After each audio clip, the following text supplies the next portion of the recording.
കർത്താവിൽ പ്രിയരെ, നിങ്ങൾക്കെല്ലാവർക്കും വീണ്ടും എൻ്റെ സ്നേഹവന്ദനങ്ങൾ. ഇന്ന് വിശുദ്ധ വേദപുസ്തകത്തിൽ പറയപ്പെടുന്ന 7 വ്യത്യസ്ത ഏറ്റുപറച്ചിലുകളെക്കുറിച്ച് ഒരു വീഡിയോയാണ് ഇവിടെ ഞാൻ ചെയ്യുവാൻ ആഗ്രഹിക്കുന്നത്. 7 different confessions which is mentioned in the Holy Bible. വളരെ ഇൻട്രസ്റ്റിംഗ് ആയിട്ടുള്ള ഒരു സബ്ജക്റ്റാണ്. വിശുദ്ധ വേദപുസ്തകത്തിൽ സദൃശ്യവാക്യങ്ങളിൽ ശലോമോൻ രാജാവ് ഇപ്രകാരം പറയുന്നു: he that covereth his sin shall not prosper. തന്റെ ലംഘനം മറച്ചു വെക്കുന്നവന് ശുഭം വരികയില്ല. ഏറ്റുപറഞ്ഞ് ഉപേക്ഷിക്കുന്നവന് കരുണ ലഭിക്കും. ജീവിതത്തിൽ പിശകുകളോ തെറ്റുകളോ ഒക്കെ സംഭവിക്കാറുണ്ട്. അത് സംഭവിക്കാത്ത ഒരു മനുഷ്യനുമില്ല. എന്നാൽ അത് ദൈവസന്നയിലും സ്വന്തം മനസാക്ഷിയിലും കുറ്റബോധം ഉള്ളവരായി അവയെ ഏറ്റുപറഞ്ഞ് ഉപേക്ഷിക്കുമ്പോഴാണ് നമ്മുടെ പ്രായോഗിക ക്രിസ്തീയ ജീവിതത്തിൽ നമുക്ക് ശരിയായ നിലയിലുള്ള ഒരു ശുദ്ധീകരണ അനുഭവം ഉണ്ടാകുന്നത്. എബ്രായ ലേഖനത്തിൽ അപ്പോസ്തലനായ പൗലോസ് പറയുമ്പോൾ, ശുദ്ധീകരണം കൂടാതെ ആരും ദൈവത്തെ കാണുകയില്ല എന്ന് പ്രസ്താവിച്ചിട്ടുണ്ട്.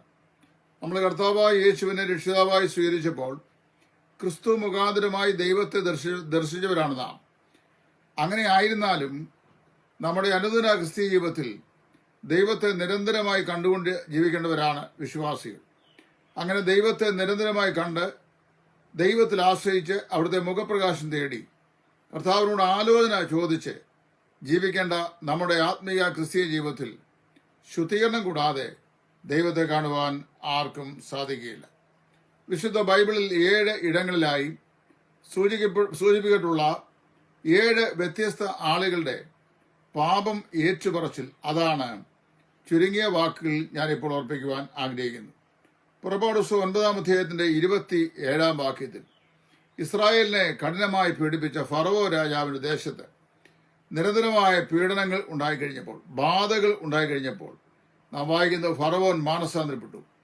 മാനസാന്തരപ്പെട്ട ശേഷം അദ്ദേഹം പറയുകയാണ് മോശയോട്, ഐ ഹാവ് സിൻഡ്, ഞാൻ പാപം ചെയ്തു പോയി, അതുകൊണ്ട് എന്ത് ചെയ്യുന്നു, എനിക്ക് വേണ്ടി പ്രാർത്ഥിക്കണം എന്ന് പറഞ്ഞു. I have sinned, pray for me, എനിക്ക് വേണ്ടി പ്രാർത്ഥിക്കണം. ഫറവോൻ ഇങ്ങനെ മോശയോട് പറഞ്ഞുവെങ്കിലും പല പ്രാവശ്യം ഇത് ആവർത്തിച്ച് പറഞ്ഞു. ബാധ ഒന്നിനു പിറകെ ഒന്നായി വരുമ്പോൾ ഫറവോൻ മാനസാന്തരപ്പെടും, പാപം ചെയ്തു പോയി എന്ന് പറയും. എന്നാൽ നമ്മൾ വായിക്കുന്നത് ആ ശരിയായ നിലയിൽ താൻ പാപം ചെയ്തു പോയി എന്നുള്ളതിന്റെ വ്യക്തമായ ഒരു ആ ഏറ്റുപറച്ചിലെ ഒരു നിർമ്മലത, അല്ലെങ്കിൽ അതിന്റെ സിൻസിയറിറ്റി നമുക്ക് ഫറവോനിൽ കാണുവാനായിട്ട് സാധിക്കുന്നില്ല. ചില ആളുകൾ അങ്ങനെ എക്കാലത്തുമുണ്ട്. സമ്മർദ്ദഹേതുവായി ചിലപ്പോൾ ഞാൻ തെറ്റ് ചെയ്തു പോയി, അല്ലെങ്കിൽ പറഞ്ഞു പോയി എന്നൊക്കെ പറഞ്ഞെങ്കിലും പിന്നീട് യാതൊരു നിലയിലുള്ള രൂപാന്തരവും അവരുടെ ജീവിതത്തിൽ ഉണ്ടാവുന്നില്ല. There was no evidence with the life of Pharaoh that he was really repented of his sin. തന്റെ ജീവിതത്തിലെ പാപങ്ങളെക്കുറിച്ച് സത്യസന്ധമായി ഫറവോൻ അനുഭവിച്ചതായി തോന്നിപ്പിക്കുന്ന അല്ലെങ്കിൽ വിശദീകരിക്കുന്ന യാതൊരു രേഖകളും വിശുദ്ധ ബൈബിളിൽ ഇല്ല. അതുതന്നെയാണല്ലോ അവനും അവന്റെ സൈന്യവും ചെങ്കടലിൽ നശിച്ചു പോകാൻ തന്നെ കാരണമായി തീർന്നത്.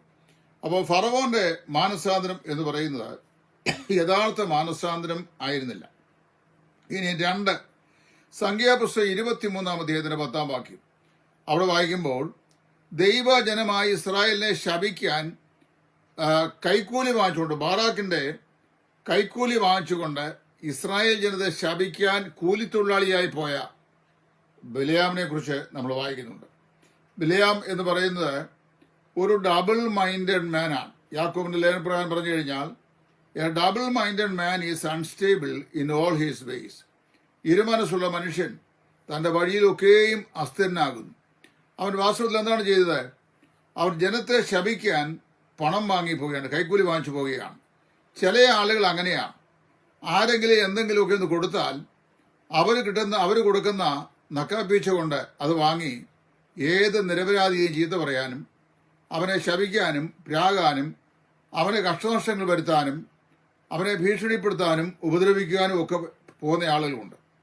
അങ്ങനെയുള്ള ധാരാളം അനുഭവങ്ങളുള്ള ആൾക്കാരുണ്ട്. എന്തെങ്കിലുമൊക്കെ ഇത് കൊടുത്താൽ മതി, അതല്പം അത്യാവശ്യമായി അല്പം കനമായി കൊടുത്താൽ അവർ പറയുന്നത് എന്തും ചെയ്യാൻ അവർ തയ്യാറായിത്തീരും. അങ്ങനെയുള്ള ഒരാളുടെ ഒരു പ്രതിനിധിയാണ് ഈ ബിലെയാം. അവൻ അവിടെ പോയപ്പോൾ നമ്മൾ ദൈവം ശപിക്കാത്ത ജനത്തെ ഞാൻ എങ്ങനെ ശപിക്കും എന്ന് പറഞ്ഞാണ് തിരിച്ചു വരുന്നത്. ഈ ബിലെയാം അവന് വാസ്തവത്തില് ഒരു ഡബിൾ മൈൻഡഡ് മാൻ ആയിരുന്നു. അവനെ സംബന്ധിച്ച് പറഞ്ഞു കഴിഞ്ഞാൽ എങ്ങനെയാണ് അവന്റെ അവസാനം അവനെ ഭക്തന്മാർ മരിക്കുന്ന പോലെ ഞാനും മരിക്കട്ടെ എന്നാണ് അവൻ പ്രാർത്ഥിച്ചത്. പക്ഷേ അങ്ങനെ ഒരു മരണം അവന് ലഭിച്ചതായി നാം വായിക്കുന്നില്ല. കാരണം he had no real repentance of his sins. അവന്റെ ജീവിതത്തിലെ തെറ്റുകളെക്കുറിച്ച് ശരിയായ ഒരു അനുതാപം ഈ ബിലെയാമിന് ഉണ്ടായിരുന്നതായി ബൈബിൾ രേഖകളില്ല. ഇനി മൂന്നാമത്തെ കൺഫ്യൂഷൻ വായിക്കുന്ന ശമൂവേലിന്റെ 1-ാം പുസ്തകം 15-ാം അധ്യായത്തിന്റെ 24-ാം വാക്യത്തിലാണ്. ശമൂവേലിന്റെ 1-ാം പുസ്തകം 15-ാം അധ്യായത്തിന്റെ 24-ാം വാക്യം. ഇത് വേറെ ആരെക്കുറിച്ചുമല്ല, ജീവിതകാലം മുഴുവൻ ദൈവത്തിന്റെ അഭിഷേകത്തിനായ ദാവീദിനെ സിംഹാസനത്തിൽ ഇരുത്താതിരിക്കാനും സമാധാനത്തോടെ അവൻ ഒരു നിമിഷം പോലും ജീവിക്കാതിരിക്കാനും അവന് വിരോധമായി ദുഷ്ടത പ്രവർത്തിച്ചുകൊണ്ട് അവന്റെ പിന്നാലെ നടക്കുകയും പതിയിരിപ്പുകാരെ ഇരുത്തുകയും അവനെ അശ്രാന്തം ഉപദ്രവിക്കുകയും ചെയ്ത ഇസ്രായേലിന്റെ സിംഹാസനം എന്ന ശൗൽ രാജാവ്. വാസ്തവത്തിൽ ഇവൻ രക്ഷിക്കപ്പെട്ടവനാണ് തെളിയിക്കാൻ കഴിയുന്ന ഒരു വാക്യവും ബൈബിളിലില്ല. കാരണം അറിയാമോ, അവന്റെ സ്വഭാവത്തിന്റെ ആരംഭം മുതൽ അവസാനം വരെ നീതിമാനും നിഷ്കളങ്കനുമായ ദാവീദിനെ ഒടുക്കിക്കളയുക എന്നുള്ള നിലയിൽ ഹൃദയം മുഴുവൻ പകയും വിദ്വേഷവും കയ്പും കൂറ്റാരവും വെച്ച് പുലർത്തിക്കൊണ്ട് സഹോദരനെതിരെ നീരസം വെച്ച് പുലർത്തിക്കൊണ്ട് അവന് വിരോധമായി നടക്കുന്ന ഒരു മനുഷ്യൻ. ഒടുക്കം 1 ശമൂവേൽ 31-ാം അധ്യായം വായിക്കുമ്പോൾ ഗിൽബോവ പർവ്വതങ്ങളിൽ സ്വന്തം വാളിന്മേൽ വീണ് നിഹതനാകുന്നത് വരെയും ദൈവത്തിന്റെ അഭിഷേകത്തിനെ ഉപദ്രവിച്ചുകൊണ്ട് നടന്ന ഈ ശൗല്, ദാവീദേ, എന്റെ മകനെ ദാവീദേ, നീ എന്നേക്കാൾ നീതിമാൻ എന്ന് പറഞ്ഞ് 2-3 പ്രാവശ്യം അവനത് പറഞ്ഞെങ്കിലും അവന്റെ മാനസാന്തരം പൂച്ച മാനസാന്തരം എന്ന് പറഞ്ഞാൽ അവന് ഒരു ശരിയായ നിലയിലുള്ള ഒരു മാനസാന്തരം ഉണ്ടായിരുന്നില്ല. Saul of the Old Testament was an insincere man. യാതൊരു ആത്മാർത്ഥതയില്ലാത്ത മനുഷ്യനായിരുന്നു ഈ ശൗല്. അങ്ങനെ ഉള്ള ആളുകളുണ്ട്. ജീവിതത്തിൽ ഒരിക്കലും ആത്മാർത്ഥതയില്ലാതെ ആളുകളോട് ഇടപെടുന്ന ആളുകൾ. വിശന്നാൽ ആഹാരം വാങ്ങിച്ചു തരും. അത്യാവശ്യമായി അവർ തന്നെ നമുക്ക് എന്തെങ്കിലുമൊക്കെ പ്രശ്നങ്ങൾ ഉണ്ടാക്കുവാൻ പിറകിൽ നിന്ന് തിരികെ കൊളുത്തുകയും ചെയ്ത ശേഷം shall I come and settle the issue, ഞാൻ വന്ന പ്രശ്നം തീർക്കട്ടെ എന്ന് ചോദിക്കും. You need any help from me, എന്നിൽ നിന്ന് എന്തെങ്കിലും സഹായം വേണോ? അവർ തന്നെ ഇതൊക്കെ ഉണ്ടാക്കുന്നത്. അവർ തന്നെ ഈ പ്രശ്നം ഉണ്ടാക്കും. അവർ തന്നെ ഈ പ്രശ്നങ്ങൾക്ക് തിരി കൊളുത്തി കൊടുക്കും. അവർ തന്നെ ഫ്യൂവൽ നിറയ്ക്കും. അവരെ പ്രശ്നം കഠിനമാക്കും. എന്നിട്ട് അവർ തന്നെ പറയും, let me come and settle the issue, ഞാൻ വന്ന് പ്രശ്നം തീർക്കട്ടെ. ഇത് ശൗലിന്റെ ആത്മാവുള്ള സ്വഭാവക്കാരുടെ പേരാണ്. ഒരിക്കലും ശൗൽ ശരിയായി മാനസാന്തരപ്പെടുകയോ തന്റെ പാപങ്ങളെ ഏറ്റുപറയുകയോ ചെയ്തിരുന്നില്ല. He was an insincere man. യാതൊരു ആത്മാർത്ഥമില്ലാത്ത, പാപത്തെ ദൈവസ്ഥനിൽ ഏറ്റുപറയാത്ത ഒരു മനുഷ്യനായിരുന്നു. അടുത്തത് 4-ാമത് നമ്മൾ വായിക്കുന്നത് യോശുവയുടെ പുസ്തകം 7-20-21 വാക്യങ്ങളാണ്. യോശുവ 7-20-21 വാക്യങ്ങൾ വായിക്കുമ്പോൾ ബൈബിളിലെ 4-ാമത്തെ പാപം ഏറ്റുപറഞ്ഞ വ്യക്തിയെ കാണാൻ കഴിയും.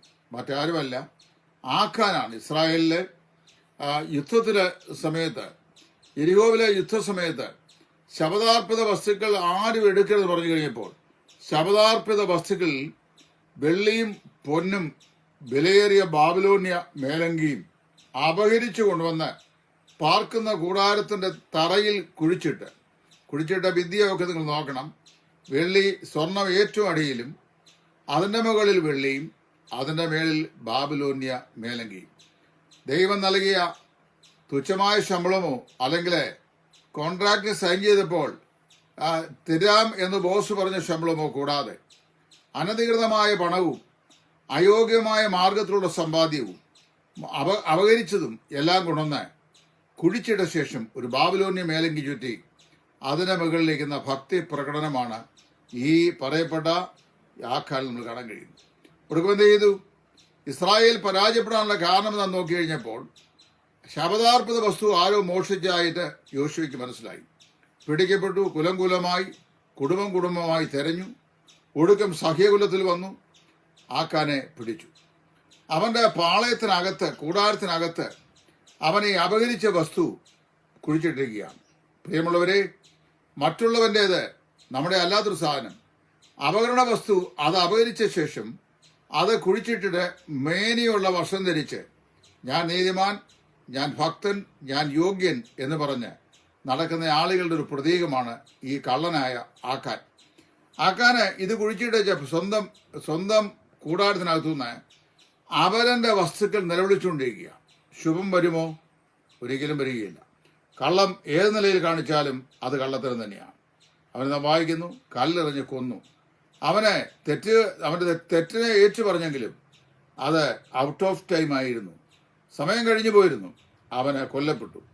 അടുത്ത 5ാമത് വായിക്കുന്ന മത്തായി 27:4 ഇസ്കരിയത്ത യൂദയാണ്. ഇസ്കരിയത്ത യൂദ ദൈവത്തിനോടുകൂടെ 3.5 വർഷക്കാലം നടന്നവനാണ്. പണസഞ്ചി അവന്റെ കയ്യിലായിരുന്നു. യേശുക്രിസ്തു ചെയ്ത എല്ലാ അടയാളങ്ങളും അത്ഭുതങ്ങളും വീര്യപ്രവൃത്തികളും എല്ലാം അവൻ കണ്ടതാണ്. താൻ ദൈവത്തിനാണെന്ന് പിശാചി പോലും നിലവിളിച്ച് പറയുന്നത് അവൻ കേട്ടതാണ്. ഇതെല്ലാം ശരിയാ. പക്ഷേ 30 വെള്ളിക്കാശിന് ദൈവത്തിന് ജീവദായകനെ അവൻ ഒറ്റിക്കൊടുത്ത ഈ ഇസ്കരിയത്ത യൂദ, മത്തായി 27:4, അവൻ എന്ത് ചെയ്തു? യേശുക്രിസ്തുവിനെ ശത്രുക്കളുടെ കയ്യിൽ ഒറ്റിക്കൊടുത്തു. എന്നിട്ട് എന്ത് ചെയ്തു? അവൻ കെട്ടിയാന്തി എത്തു. ഈ കാശ് വാങ്ങി കുറെ കഴിഞ്ഞപ്പോൾ ഒരു മനസ്താപം ഉണ്ടായി. മനസ്താപത്തിന് ശേഷം കെട്ടിയാന്തി എത്തു. ഇനി ജീവിക്കേണ്ട ആവശ്യം ചിന്തിച്ചു. പക്ഷെ അവിടെയും അവന്റെ മാനസാന്തരം ഔട്ട് ഓഫ് ടൈം ആയിരുന്നു. അറിയാമോ?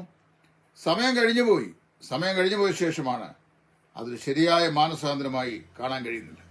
എന്നാൽ മറ്റൊരു മാനസാന്തരവും ഒരേറ്റുപറച്ചിലും യോബിന്റെ പുസ്തകം 7:20 നമ്മൾ വായിക്കുന്നുണ്ട്. 42-ാം അധ്യായത്തിലും അത് തന്നെ കാണാം. ദൈവസന്നിധിയിൽ താൻ തെറ്റ് ചെയ്തതായി കുറ്റക്കാരനാണെന്ന് സമ്മതിക്കുന്ന ഒരു യോബിനെ നമുക്കവിടെ കാണാൻ കഴിയുന്നുണ്ട്. അപ്പോൾ പുറപ്പാട് പുസ്തകം 9:27 ഫറവോയുടെ മാനസാന്തരവും ഏറ്റുപറച്ചു. അതുപോലെ തന്നെ സംഖ്യാപുസ്തകം 23:10 ബിലയാമിന്റെ പാപബോധവും ഏറ്റുപറച്ചിലും 1 ശമൂവേൽ 15:24 നിഷ്ഠൂരനായ ശൗലിന്റെ ഏറ്റുപറച്ചിൽ, യോശുവ 7:20-21 ആഖാന്റെ ഏറ്റുപറച്ചിൽ, അതുപോലെ മത്തായി 27:4 ഇസ്കരിയത്ത യൂദായുടെ ഏറ്റുപറച്ചിൽ, യോബിന്റെ പുസ്തകം 7-ാം അധ്യായത്തിന്റെ 20 യോബിന്റെ ഏറ്റുപറച്ചിൽ.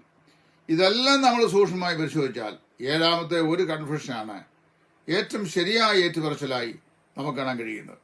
അതെന്താണ്? ലൂക്കോസ് 15:18 മുടിയനായ പുത്രൻ എന്ന് നാം വിശേഷിപ്പിക്കുന്ന, അങ്ങനെ പദം വേദപുസ്തകത്തിലില്ല. ഒരപ്പന് 2 മക്കളുണ്ടായിരുന്നു, അത് ഇളയ മകനെ പറഞ്ഞിട്ടുള്ളൂ. നമ്മൾ അവനെ മുടിയൻ പുത്രനാക്കി. നമ്മൾ ശരിയായി പഠിച്ചു വന്നു കഴിഞ്ഞാൽ മുടിഞ്ഞ പുത്രൻ ഇവനല്ല, മൂത്തവൻ തന്നെയായിരുന്നു എന്ന് മനസ്സിലാക്കാൻ കഴിയും. അറിയാവൂ, അപ്പന്റെ സന്തോഷത്തെ വിലമതിക്കാത്ത, അപ്പന്റെ സന്തോഷത്തിൽ സന്തോഷിപ്പാൻ കഴിയാത്ത, ഇളയ സഹോദരന്റെ മടങ്ങിവരവിൽ ആഹ്ലാദിക്കാൻ കഴിയാത്ത സ്വാർത്ഥ തൽപ്പനായിരിക്കുന്ന സാക്ഷാൽ മുടിയൻ. ഈ ഇളയമകനായ മുടിയൻ പുത്രൻ അവൻ മടങ്ങി വരുമ്പോൾ ആഴമേറിയ കുറ്റബോധവും പാവബോധവും ഉള്ളവനായിട്ടാണ് അവൻ അപ്പന്റെ ഭവനിലേക്ക് മടങ്ങി വരുന്നത്. ഏതാനും നാളുകൾക്ക് മുമ്പ് അപ്പനോട് ചണ്ടയിട്ട് വാങ്ങാവുന്നതെല്ലാം വാങ്ങി, കൈവശപ്പെടുത്താവുന്നതെല്ലാം കൈവശപ്പെടുത്തി, അതുകൊണ്ട് അപ്പന്റെ ഹൃദയത്തെ വേദനിപ്പിച്ച് ദൂരദേശത്തേക്ക് യാത്ര ചെയ്തവനാണ് ഈ മുടിയൻ പുത്രൻ. അവിടെ ചെന്ന് നാം വായിക്കുന്നു, വേശ്യമാരുടെ കൂടെ അവന്റെ വസ്തുക്കളെല്ലാം നാനാവിധമാക്കി, എല്ലാം നശിപ്പിച്ചു. അവസാനം അവന് ജീവിക്കാൻ നിർവാഹമില്ലാതെയായി. ദേശത്തെ പന്നികളുടെ ഉടമസ്ഥനായ ഒരു മനുഷ്യനിടയ്ക്ക് ചെന്ന് പന്നികളെ മേയ്ക്കുന്ന ജോലിയിലെങ്കിലും എന്നെ ആക്കണമേ എന്ന് അപേക്ഷിച്ചു. ഒടുവിൽ വായിക്കുന്നു, പന്നി തിന്നുന്ന വൃത്തികെട്ട വാളവര കൊണ്ട് വയറു നിറയ്ക്കാൻ ആഗ്രഹിച്ചിട്ടും ആരും അവന് കൊടുത്തില്ല. അപ്പോൾ അവന് സുബോധം വന്നു. അവൻ പറഞ്ഞു, എൻ്റെ അപ്പന്റെ കൂലിക്കാലിൽ എത്ര പേർ അവർ ഭക്ഷിച്ച് ശേഷിപ്പിക്കുന്നു. ഞാനോ വിശപ്പ് കൊണ്ട് നശിച്ചു പോകുന്നു. ആകയാൽ ഞാൻ ഒരു കാര്യം ചെയ്യും, ഞാൻ എഴുന്നേറ്റ് എൻ്റെ അപ്പന്റെ അടുക്കൽ ചെല്ലും. ഞാൻ അപ്പനോട് ഇങ്ങനെ പറയും, അപ്പാ, ഞാൻ സ്വർഗത്തോട് നിന്നോടും പാപം ചെയ്തിരിക്കുന്നു. നിന്റെ മകൻ വിളിക്കപ്പെടുവാൻ ഞാൻ യോഗ്യനല്ല. ആകയാൽ നിന്റെ കൂലിക്കാലിലൊരുത്തനെ പോലെ എന്നെ ആക്കണമേ എന്ന് പറയും എന്ന് പറഞ്ഞു. എങ്ങനെ പറഞ്ഞുകൊണ്ട് അവൻ അവിടെ ഇരിക്കുകയായിരുന്നില്ല. അവൻ തീരുമാനിച്ച കാര്യം അവൻ തീരുമാനിച്ചിട്ട് എന്ത് ചെയ്തു? അവൻ അപ്പന്റെ വീട്ടിലേക്ക് പോയി. ചെന്ന് ചോദിക്കാൻ ഒരു റൈറ്റുമില്ല, കാരണം എല്ലാം തട്ടിപ്പറിച്ചുകൊണ്ട് പോയതാ. എങ്കിലും അവൻ യഥാർത്ഥ മാനസാന്തരം ഉണ്ടായവൻ. ആ അപ്പന്റെ അടുക്കൽ ചെല്ലുമ്പോൾ അപ്പൻ ദൂരവേ ഈ ദീർഘനാളിലായി അപ്പനെ വിട്ട്, അപ്പന്റെ ഭവനം വിട്ട്, അപ്പന്റെ സന്തോഷം ഉപേക്ഷിച്ച് പോയ ഈ മകനെ നോക്കി വിഷാദ വദനനായി ഇരിക്കുന്ന അപ്പനാണ്.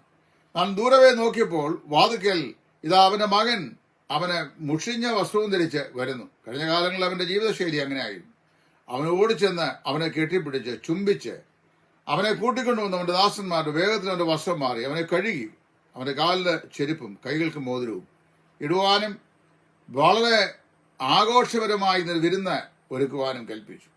നാം പറയുകയാണ്, അപ്പാ, ഞാൻ സ്വർഗത്തോടും നിന്നോടും പാപം ചെയ്തിരിക്കുന്നു. പാപം ചെയ്യാതെ നന്മ മാത്രം ചെയ്യുന്ന ഒരു നീതിമാനുമില്ലെന്നാണ് ശലോമോൻ പറയുന്നത്. ഇന്ന് പകൽക്കാലവും ഒരു ദൈവദാസൻ രക്ഷയുടെ ഭദ്രതയെ സംബന്ധിച്ചും വിശുദ്ധ വേദപുസ്തകം പ്രദാനം ചെയ്യുന്ന നിത്യജീവന്റെ രക്ഷയെ സംബന്ധിച്ചും വേണ്ടത്ര നിലയിൽ ഗ്രാഹ്യത കുറഞ്ഞതായിരിക്കും ഒരാൾ പറഞ്ഞു. രക്ഷിക്കപ്പെട്ട ശേഷം ഏത് പാപവും ചെയ്താലും രക്ഷ നഷ്ടപ്പെടുകയില്ല എന്ന് പറയുന്നത് ഗുരുതരമായ വിഷയമാണ്. ഞാൻ രക്ഷിക്കപ്പെട്ട ശേഷം ഏത് പാപം ഒരുത്തിനെ ചെയ്യാമെന്നല്ല പറഞ്ഞ്, രക്ഷിക്കപ്പെട്ട ശേഷം നമ്മുടെ ജീവിതത്തിൽ പാപം ചെയ്യാൻ സാധ്യത ഉള്ളതുകൊണ്ടാണ്, അല്ലെങ്കിൽ പാപം ചെയ്ത് വന്നു പോകാൻ സാധ്യതയുള്ളതുകൊണ്ടാണ് നീതിമാനായ യേശുക്രിസ്തു എന്ന മഹാപുരോഹിതനെ പിതാവായ ദൈവം നമുക്ക് വേണ്ടി പക്ഷപാതം ചെയ്യുവാൻ ആഗ്രഹിക്കുന്നത്. യോഹന്നാന്റെ 1-ാം ലേഖനം 2-ാം അധ്യായത്തിന്റെ 1-ാം വാക്യം, കുഞ്ഞുങ്ങളെ, നിങ്ങൾ പാപം ചെയ്യാതിരിക്കുന്നതിന് ഞാനിത് നിങ്ങൾക്ക് എഴുതിയിരിക്കുന്നു. കുഞ്ഞുങ്ങളെ, little children, I have written unto these things that you should not sin. നിങ്ങൾ പാപം ചെയ്യാതിരിക്കുക. ഇനി ഒരുവൻ പാപം ചെയ്തു പോയാലോ, നീതിമാനായ യേശുക്രിസ്തു എന്ന കാര്യസ്ഥം നമുക്ക് പിതാവിന്റെ വലതു ഭാഗത്തുണ്ട്. നമുക്കൊരു അഡ്വക്കേറ്റ് ഉണ്ട്, അവൻ കർത്താവായ യേശുവാണ്. അവൻ നമുക്ക് വേണ്ടി പ്ലീഡ് ചെയ്യാം. പ്രിയമുള്ളവരെ, ഞാനീ പറയുന്നത് രക്ഷിക്കപ്പെട്ട വിശ്വാസി പാപം ചെയ്യണം എന്ന് പറയാനുള്ള ലൈസൻസ് അല്ല. രക്ഷിക്കപ്പെട്ട ഒരുവൻ ജീവിതത്തിൽ ഏതെങ്കിലും തെറ്റുകൾ സംഭവിച്ചു പോയാൽ അവന്റെ രക്ഷയെ അപ്പോഴേ ഇല്ലായ്മ ചെയ്യുന്നവനല്ല നമ്മൾ കർത്താവ്. ആ പാപം അവനെ ബോധ്യം വരുത്തി അവൻ ദൈവസന്നയിൽ നിരപ്രാപിക്കാൻ തക്കോണം, ദൈവത്തോട് നിരപ്രാപിക്കാൻ തക്കോണം പരിശുദ്ധാത്മാവിന്റെ ഹൃദയത്തിൽ പ്രവർത്തിച്ചിട്ടാൽ അവന് ദൈവസന്നിധി ഏറ്റു പറഞ്ഞ് ഉപേക്ഷിക്കുകയും മേലാൽ അങ്ങനെയുള്ള പാപങ്ങൾ വഴിപ്പെടാതെ വണ്ണം സൂക്ഷിക്കപ്പെടുവാൻ ദൈവം സംഗതിയാക്കുകയും ചെയ്യും. സ്വർഗത്തിലെ ദൈവം വിശേഷാൽ സഹായിക്കട്ടെ. നാം ചിന്തിച്ച ഈ പാഠഭാഗത്ത് വിശുദ്ധ ബൈബിൾ പറയപ്പെടുന്ന 7 വ്യത്യസ്തമായിരുന്ന പാപങ്ങളെ ഏറ്റുപറഞ്ഞ ആളുകളെ സംബന്ധിച്ചാണ് നമ്മൾ ചിന്തിച്ചത്. ഈ 7 പേരിൽ ഏറ്റവും വ്യക്തമായി, ഏറ്റവും ശരിയായി, ബൈബിളികമായി ശരിയായ നിലയിൽ തങ്ങളുടെ പാപങ്ങളെ ഏറ്റുപറഞ്ഞ വ്യക്തി മറ്റാരുമായിരുന്നില്ല, ഈ മുടിയനായ പുത്രനായിരുന്നു. ഫറവോൻ മാനസാന്തരപ്പെട്ടെങ്കിലും മാനസാന്തരത്തിന് തക്കതായ ഫലം കാഴ്ചയില്ല. അതുപോലെ തന്നെ ബിലെയാം മാനസാന്തരപ്പെട്ടെങ്കിലും ഞാൻ ദൈവം ശപിക്കാത്ത ചെറുത് ഞാൻ എങ്ങനെ ശപിക്കും എന്ന് പറഞ്ഞെങ്കിലും മാനസാന്തരം ശരിയായിരുന്നില്ല. അതുപോലെ ശൗല് ഞാൻ മാനസാന്തരപ്പെടുന്നു, അല്ലെങ്കിൽ ഞാൻ തെറ്റ് ചെയ്തു പോയി എന്ന് പറഞ്ഞെങ്കിലും ആ തെറ്റ് മേലാൽ ചെയ്യാതിരിക്കാൻ തയ്യാറാതെ പിന്നെ അതിനേക്കാൾ നികൃഷ്ടമായി ചെയ്യുന്നു. ആക്കാൻ തന്റെ പാപത്തെക്കുറിച്ച് ബോധം വന്നുവെങ്കിലും അവന് വാസ്തവത്തില് തന്റെ പാപത്തെ ഏറ്റുപറഞ്ഞ് ഉപേക്ഷിപ്പാൻ തയ്യാറായില്ല. യൂദ ദൈവദായകനെ ഒറ്റിക്കൊടുത്ത ശേഷം അവന്റെ പാപം അവൻ ഏറ്റു പറഞ്ഞെങ്കിലും അത് അസമയത്തായിപ്പോയി. യോബ് തന്റെ തെറ്റുകളെക്കുറിച്ച് ബോധവാനായി. എന്നാൽ ശരിയായ ഒരു മാനസാന്തരം, ഒരു ഏറ്റുപറച്ചിലിന്റെ ഏറ്റവും ഉത്കൃഷ്ടമായ ദൃഷ്ടാന്തമാണ് നമ്മൾ ലൂക്കോസിൽ വായിക്കുന്ന മുടിയനായ പുത്രന്റെ മാനസാന്തരവും അവന്റെ ഏറ്റുപറച്ചിലും. വിശുദ്ധ വേദവസ്തു എന്താണ് പറയുന്നത്? തന്റെ ലംഘനം മറച്ചു വെക്കുന്നതിന് ശുഭം വരികയില്ല. ഭൂമിയിൽ കുറെ പൈസ ഉണ്ടാക്കി അതുകൊണ്ട് ദൈവം എനിക്കൊരു ദോഷവും ചെയ്തില്ലെന്ന് പറയുന്ന അല്ല യഥാർത്ഥമാക്കുന്ന അനുഗ്രഹം. അത് സാത്താൻ പോലും പൈസ കൊടുക്കും, അല്ലേ? രക്ഷിക്കപ്പെടാത്ത ഭൂമിയിലെ, ഇന്ത്യയിലെ, ലോകത്തിലെ എത്രയോ മഹാന്മാരായ ബിസിനസ്സുകാർ ശതകോടീശ്വരന്മാരാണ്, സഹസ്രകോടീശ്വരന്മാരായ ആൾക്കാരുമുണ്ട്. അതെല്ലാം ദൈവം കൊടുത്തതെന്ന് പറയുന്നത് അവരുടെ ബുദ്ധിവൈഭവം കൊണ്ട്, അധ്വാന സുസ്ഥിരത കൊണ്ട്, അവരുടെ അത്യുത്സാഹം കൊണ്ട് ഒക്കെ അവരുണ്ടാക്കുന്ന പണമാണ്, ബിസിനസ് ചെയ്തുണ്ടാക്കുന്നതാണ്. അവിടെ പണമല്ല ഒരുവന്റെ ആത്മീകമായിരിക്കുന്ന അനുഗ്രഹത്തിന്റെ അടിസ്ഥാനം എന്ന് പറയുന്നു. മനസ്സിലായല്ലോ? ഇവിടെ അവൻ ദൈവസ്ഥലിൽ തന്റെ പാപങ്ങളെ ഏറ്റുപറഞ്ഞു. ഒരു വിശ്വാസി രക്ഷിക്കപ്പെട്ട ശേഷം ഒരു വിശ്വാസി തന്റെ ജീവിതത്തിൽ തെറ്റുകൂടായ്മയില്ല, എന്തെങ്കിലുമൊക്കെ തെറ്റിൽ വരാം. എന്ത് ചെയ്യണം? തന്റെ പാപങ്ങളെ ഏറ്റുപറയുവാൻ, ഉപേക്ഷിക്കുവാൻ വിശ്വാസി തയ്യാറാകണം. സ്വർഗത്തിലെ ദൈവം നമുക്ക് വിശേഷാൽ അതിനുള്ള പ്രകാശം കൂടുതലായി വരുന്ന ദിവസങ്ങൾ നൽകട്ടെ. 7 വ്യത്യസ്ത വ്യക്തികൾ 7 വ്യത്യസ്ത നിലയിലുള്ള പാപം ഏറ്റുപറച്ചു. അതിലേറ്റവും ശരിയായത് മുടിയനായ പുത്രന്റെ പാപം ഏറ്റുപറച്ചു. ഞാൻ നിങ്ങളും വാസ്തവത്തിൽ നമ്മുടെ ജീവിതത്തിലെ യഥാർത്ഥമായ തെറ്റുകളെ, യഹോവേ എന്റെ പാപങ്ങളെ പോക്കി എന്നെ വിടുവിക്കണം, സ്വമേധ പാപങ്ങളെ പോക്കി എന്നെ വിടുവിക്കണമേ, എന്നാൽ ഞാൻ മഹാപാതകരഹിതനാകുമല്ലോ. എന്റെ പാറി എന്നെ വീണ്ടെടുപ്പുകാരനുമായ യഹോവേ, എന്റെ വായിലെ വാക്കുകളും എന്റെ ഹൃദയത്തിലെ ധ്യാനവും നിനക്ക് പ്രസാദകരമായിരിക്കട്ടെ എന്നാണ് ദാവീദ് പ്രാർത്ഥിച്ചത്. നമുക്കും ദൈവസന്നിധിയിൽ ഏതെങ്കിലുമൊക്കെ വീഴ്ചകൾ, താഴ്ചകൾ ഒക്കെ വന്നിട്ടുണ്ടെങ്കിൽ അത് കർത്താവിനോട് ഏറ്റുപറയാൻ ദൈവം നമ്മെ സഹായിക്കട്ടെ. രഹസ്യ ജീവിതത്തിലെ പാപങ്ങളെ രഹസ്യമായും പരസ്യ ജീവിതത്തിലെ പാപങ്ങളെ പരസ്യമായും ദൈവത്തോട് നിരപ്രാപിക്കണം. സ്വന്തം മനസാക്ഷി കുറ്റമില്ലാത്തതായി ഇരിക്കുന്ന അവസ്ഥയിലായിരിക്കണം കുടുംബ പ്രാർത്ഥനയ്ക്കായി നമ്മുടെ തല ദൈവസ്ഥനിൽ ഉണക്കാൻ ഇടയാകേണ്ടത്. അല്ലെങ്കിൽ ദൈവം നമ്മുടെ പ്രാർത്ഥനകളെ മാനിക്കുകയില്ല. ഈ സിൻസിയറായിരുന്ന നിർമ്മലമായ ഹൃദയത്തിലുള്ള എൻ്റെ പ്രാർത്ഥന കേൾക്കണമേ എന്നാണ് ദാവീദ് പ്രാർത്ഥിക്കുന്നത്. നമുക്ക് നമ്മോട് തന്നെ ചോദിക്കാം, am I truly praying to God in from a sincere heart? ഞാൻ തികഞ്ഞ ആത്മാർത്ഥതയുള്ള നിർമ്മലമായ ഒരു ഹൃദയത്തിൽ നിന്നാണോ ദൈവസ്ഥനിൽ പ്രാർത്ഥിക്കുന്നത്? ദൈവമായ കർത്താവ് നമ്മെ സഹായിക്കട്ടെ. കർത്താവിന്റെ നാമം എന്നേക്കും മഹത്വപ്പെടുമാറാകട്ടെ. ക്രിസ്തുവിൽ നിങ്ങളുടെ കൂട്ടുസഹോദരൻ സുവിശേഷകൻ Titus from Edayaranmula. Thank U.